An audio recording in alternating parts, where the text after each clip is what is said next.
当地时间5号，德国联邦政府召开为期2天的闭门内阁会议。总理舒尔茨在首日会议结束后，与欧盟委员会主席冯德莱恩一起召开记者会，强调提高欧洲竞争力的重要性。不过，就在2天前，舒尔茨刚刚访问美国，并与拜登进行了一次神秘的闭门会谈。有分析认为，美德在援乌坦克、北溪天然气管道爆炸事件等议题上矛盾重重，但作为美国的小弟，德国领导人对美国的颐指气使却无能为力。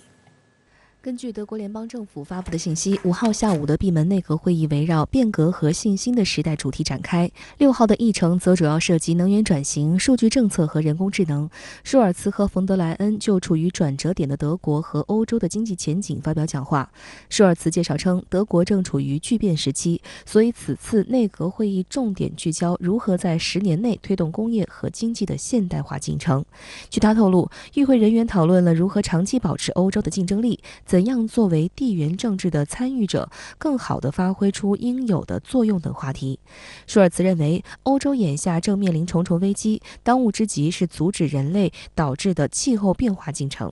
冯德莱恩也表示，共同应对气候变暖至关重要。他指出，欧洲企业的能源支出很高，想要提高自身竞争力和保持在绿色科技方面的领先地位，就必须不断优化框架条件。对于美国的通胀削减法案，在冯德莱恩看来，其明确服务于购买美国产品的宗旨给欧洲造成了一定困难。按照冯德莱恩的说法，当天的会议明确了必须与美国就此展开谈判，确保欧洲的汽车企业在美国享有同样的税收优惠待遇，以及加强欧洲对清洁科技的投资等内容。那么在俄乌冲突之后呢，咱们现在看得见的是欧洲的这个跟俄罗斯之间的能源联络已经完全被切断了。那么现在美国成了欧洲能源的这个最大的供给者。那么从美国来说呢，实际上面它已经控制了欧洲的经济命脉。这个是其一，其二呢是美国现在在国内，就是不加任何掩饰的在使用行政手段干预经济，然后这个大型保护主义。那么这些我觉得没有一条是欧洲人可以改变的。那么他改变不了，那么他怎么样提高欧洲的竞争力？我想呢，这个是一个根本性的问题。当然呢，有这个态度总比没有要好。值得注意的是，2天前，舒尔茨刚刚对美国展开了一次神秘的访问。这次访问没有任何媒体、商务代表团和内阁部长随行。舒尔茨与拜登会谈后，也没有举行联合记者会。媒体纷纷质疑这次神秘访问背后到底隐藏着什么。据德新社报道，舒尔茨3号与拜登在白宫举行了会谈，但在仅有的会前4分钟公开露面中，双方发表了一些合作愉快之类的官方讲话。在对乌克兰的支持方面，拜登称要齐心协力，步调一致，舒尔茨仅表示将继续支持。 Beyond your military support, the moral support you gave the Ukrainians has been profound. It's been profound. And you've driven historic changes at home.And, increasing defense spending and diversifying away from Russian energy sources. I know that's not been easy, very difficult for you. Together we work lockstep to supply critical security assistance to Ukraine. And at this time, I think it is very important that we give the message that we will continue to do so as long as it takes and as long as it is necessary, and that we are ready also for staying.With the Ukrainians as long as it is necessary. 随后2人开始闭门会谈，并再也没有对外界透露谈话具体内容和细节。美联社援引知情人士的话透露，拜登和舒尔茨的会晤持续了1个多小时，讨论重点是继续推动对乌克兰的全球援助。不过，会谈甚至连舒尔茨的高级顾问也不被允许参加。当2人的会谈结束时，拜登半开玩笑地说，2人解决了世界上的所有问题。2国会后虽然发布了官方声明，但几乎没有提供更多谈话细节，更没有披露任何可能达成的协议或计划。虽然拜登称美德在所有方面步调一致，但不少分析认为美德之间在许多问题上实际矛盾重重。美国有线电视新闻网称，在2国国内反对向基辅提供军事援助的声音正变得越来越大。因此，尽管双方宣布将向乌克兰提供主战坦克，但在相关细节上仍互相推诿。不久前，美国总统国家安全事务助理沙利文声称，美方在德国苦苦相逼之下同意对对乌交付 M1 主战坦克，德国政府立即驳斥了美方的说法，并且在不久前的慕尼黑安全会议上，德国防长皮斯托留斯不点名地抱怨，在援助坦克方面，有国家更愿意躲在德国后面。我想越神秘低调的会谈呢，谈的问题应该说是越敏感也越重要。这个里边最重要的一点，应该就是对乌克兰的这种持续的援助问题。那么现在的问题是，豹2坦克已经到了乌克兰，但是 M1 主战坦克按照美国的这个计划，最快也要9月份才能够到乌克兰。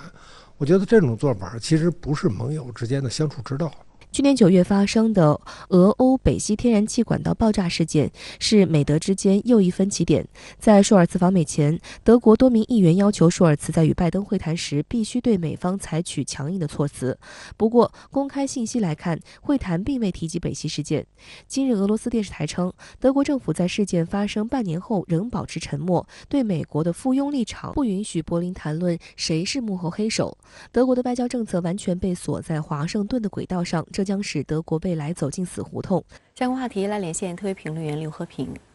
刘先生您好，我们看到在德国总理舒尔茨访美与拜登进行会谈之后，外界都在质疑这次神秘访问背后到底隐藏着什么？您对此如何看？我注意到有观点认为，舒尔茨这次访美，第一是极其罕见的没有带代表团与随行记者，第二是与拜登会谈期间没有顾问在场，甚至也没有现场录音。第三是会后没有联合记者会，也没有联合公报。这是因为德美两国在经贸方面存在着相当大的矛盾，尤其是德国与欧盟对美国国会去年通过的通胀削减法案非常不满，以至于舒尔茨不待见拜登，拜登也不理于舒尔茨。我认为这个看法完全不着调，是在以一叶障目不见泰山的方式故意放大德美之间的经贸矛盾。事实上，假如舒尔茨这次访美真的是为了跟美国在经贸问题上叫板，那他不仅会带上记者与企业界的代表团，而且一定会召开记者会，公开两国的矛盾，以安抚国内的不满声音，同时向对方施压。而在我看来，在乌克兰危机爆发之前，德美之间的经贸矛盾或许是件大事情，但在危机爆发之后，安全问题就成了压倒一切的大事情。舒尔茨与拜登的会晤越是神秘，参与的人员越少，越说明他们正在谋划今天的大事情。这个今天的大事情，既不是美德谁应该向乌克兰提供更多的坦克这样的战术性问题，也不是谁炸了北溪管道这种已经成为了过去时的问题，而是事关未来乌克兰危机走向的战略性大问题。毫无疑问，它将会涉及北约如何帮助乌克兰最终赢得战争胜利，以及战后如何处理跟乌克兰以及俄罗斯的关系问题等等。在舒尔茨与拜登的闭门会晤之后，虽然白宫发布的新闻稿中没有提及中国，白宫国安委发言人科比却透露，双方商讨了如何应对中国的挑战的问题。您对此又是如何看呢？我相信舒尔茨与拜登的闭门会晤一定会谈到中国，但是鉴于当前中美俄欧四边关系正处于非常复杂微妙的状态，双方又一定会避免在公开场合刺激中国。我们知道，拜登政府的对欧战略有着两大目标：一是修复被特朗普破坏了的美俄关系，并复活已经处于老死亡状态下的北约；二是将开启重启后的美欧联盟与北约，用来制衡中国。在乌克兰危机爆发之前，拜登政府的这两项战略目标实施的并不顺利。俄乌冲突的发生，让拜登政府侥幸地实现了修复美欧同盟关系与重振北约的目标，但是对于是否要跟在美国后面对付中国，以德国为首的欧盟仍然心存顾虑。特别是去年以来，中欧关系持续转暖，包括舒尔茨或欧洲理事会主席米歇尔已经实现了缓和。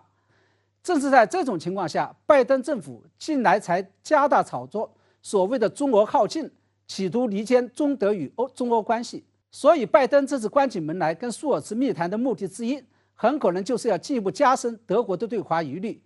以最终实现其拉拢欧盟共同对付中国的战略目标。好的，也谢谢刘先生跟我们共同在线分享您的观点，谢谢。